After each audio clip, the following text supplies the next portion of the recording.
قیامت پر راځي د حضرت عمر ګریوان به یو زما بلاس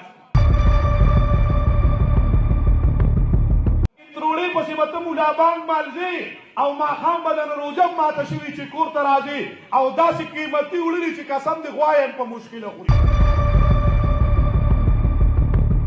قسم دې غریب په سترو سترګو جاړي او د دې تپوس په خدای نه دغې حکمران نه کي او د ګریوان نه به یې رانیسي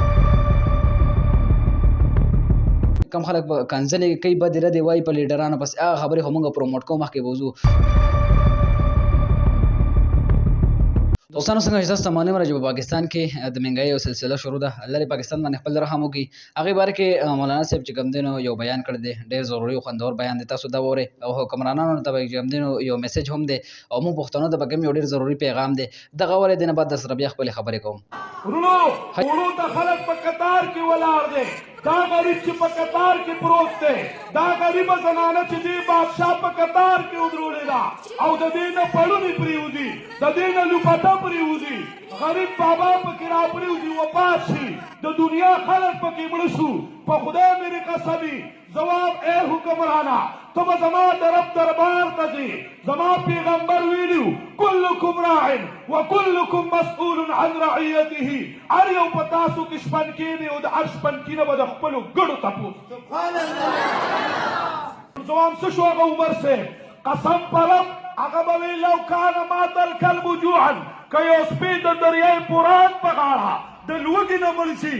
الله به د حضرت عمر نه تپوس کوي چې ستا په بادشاهۍ کې دا سپی ولې د لوږې نه مړ دی ولې زما پاکستان په څه خبره باندې غریب شو زما د پاکستان مزدورو ته وګوره نن غریب سړی ماښام 200 روپۍ تیاري والي غریب عجز اریان دی خدای بچو له پیوړه والم که غوړي والم که چاول والم که بچو له پې کپړې والم که اختر له پې بچو له پیزار والم قسم دې غریب په سترو سترګو جاړي او د دې تپوس په خدای نه دغې حکمران نه کي او د ګریوان نه به یې رانیسي هغه حضرت عمر هغه به وي که دریای فرات په غاړه یو سپی د لوږې نه مړ شو الله به د عمر نه تپوس کوي چې ستا په بادشاهۍ کې یو سپی ولې د لوږې نه مړو او راشه تا ته ښیم دا د اوړو کاتي په څه وجه راغله زما پاکستان کې ګیس خپل جوړیږي زما پاکستان کې بجلی خپله جوړیږي د اوبو نه جوړیږي راشه وګوره زما د پاکستان د موټروی آمدن ته وګوره او وروڼو غریب دې راوستی دی په قطار کې دې ودرولې دی ویزه خیراتي اوړه ورکومه او ډېر خلک پکې بل ورځ مې فیسبوک راوړو یو پکې یو تن له صابون چکی ورکوله او تصویر یې ورسره ایستی و مې اوچت خیرات دې کړی دی خدای دې غر کا د یو صابون په چکی یې په ګنګا په اوبو لامبو وروڼو دا خیرات نه دی دا خو ته د ریا لپاره دا چل کې او زوام چې ته زما په غریب باندې ترسېږي نو قطارونو کې مه ودروه راشه چې څنګه وله د بجلی بیل کور ته راوړئ داسې وله راته روړم کور ته راوړه ټیک ده که نه ده د بجلی دا بیل فرشتې را رسوي که نه هغه تاله کور ته را رسي لیکن تروړې پسې به ته مولا بانګ مالځې او ماښام به د روژه ماته شوي چې کور ته راځې او داسې قیمتي وړلي چې قسم دې غوایم په مشکله خوري او په دې کې موحلونه کې خیر دی ستا پارټي زنده باد او زما پارټي زنده باد خدای مخر کړ چرته اوم دا خلک دی اوم دا مخلوق دی چې سبا له الیکشن شروع شي دي به بیا ګډېږي جواب وروڼو اعمالکم عمالکم ستاسو عملونه به ستاسو مشراني چې څنګه عمل دی هغسې به در باندې حکمران مسلط کېږي ځواب نشته عمر صاحب د غریب سړي ورسره څومره قدر دی په رب مې قسم د شپې په کوڅو کې ګرځي د یو کور نه د ماشومانو ژړا راځي حضرت عمر چې غوږ کېښوده دروازه یې ورته وټکوله ستاسو د کور نه ولې د ژړا اواز راځي ورته وایي ځوانه په خپله لار تېرېږه کار مه ساته او ورته وایي نه امداد به مې وکړمه وایي څه امداد به مې وکړې ورته وایي ماشومان ولې جاړي ورته وایي ماشومان مې ځکه جاړي چې ومرض د زما د بچو پلار هغه مرګ پناه کړی دی د منلو خاورو د لاندې شوی دی زما په کور کې ماشومان یتیمانان دي نن د لوږې د هغې نه خوب نه ورځي هغه د لوږې نه نن چونګ کېږي درېیمه شپه ده چې زما بچي خوب نه کوي او جاړي بوډۍ ورته وایي حضرت عمر سے په ژړا شو ورته وایي و بوډۍ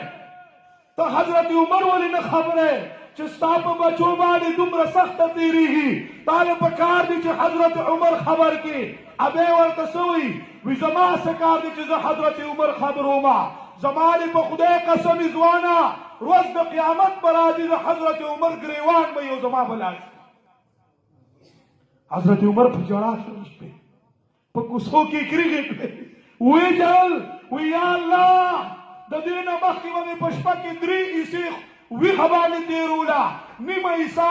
دا به اوده کېدمه خو د بوډۍ دې خبرو زما نه هغه ټول خوب وتښته او د نن نه پس به مې خوب نه وي حکمران په صورت دي په 22 لاک مربع حکمران دی حاجی دوستانو څنګه تاسو مناسب دغه بیان واورید نو د دې نه سیوا خو نور پکې خبرو کول ضرورت نشته خو زبر د خپل ضروري میسج دا درکمه چې د یو لیډر ته کنزل کولو د بل لیډر ته کنزل کولو د مور خور ولا کنزل دغه نه بهتر دا د چې تراشي چې کوم دینه د اخلاقو په دایره کې د نن د منګای خلاف आवाज وجد په میډیا باندې کته سوشل میډیا استعمال د سوشل میډیا ایکټیویسټ نو د ویډیو کتل نه بعد دا سوچو چې ما د غریب عوام د لپاره سمر आवाज وجد کړی دی او ما چې کوم دین په خپل په پردو لیډرانو پسې کنزل سمره کړی دی تا چې کوم کنزل کړی دی بای ونستا لیډر ته فائدہ نه در رسیدلی پوښتنه کنه خپل وخت ضایع نه بهتر دا چې تاسو کوم سوشل میډیا کوم نیټ استعمال کوم انټرنیټ ام بي تا کړی دا دغه ته د غریب عوام د لپاره استعمال کوي आवाज وجد کا خې ویډیوګانې به شیر کا او د ټولو نه د بدقسمتۍ خبره ده چې کم خلک کنزل کوي بد ردی وای په لیډرانو پس هغه خبرې همغه پروموټ کوم مخکې وضو او کوم علماء کرام چې د دین پر اړه کې چې کوم حکمرانانو ته یو پیغام ورکوي او आवाज وچتوي نه هغه مونږ بیا په میډیا باندې نه شیر کوو ډیر د افسوس خبره ده نو ویډیو سره د خپل ملګرو سره لازم شیر کړئ السلام علیکم ورحمت الله وبرکاته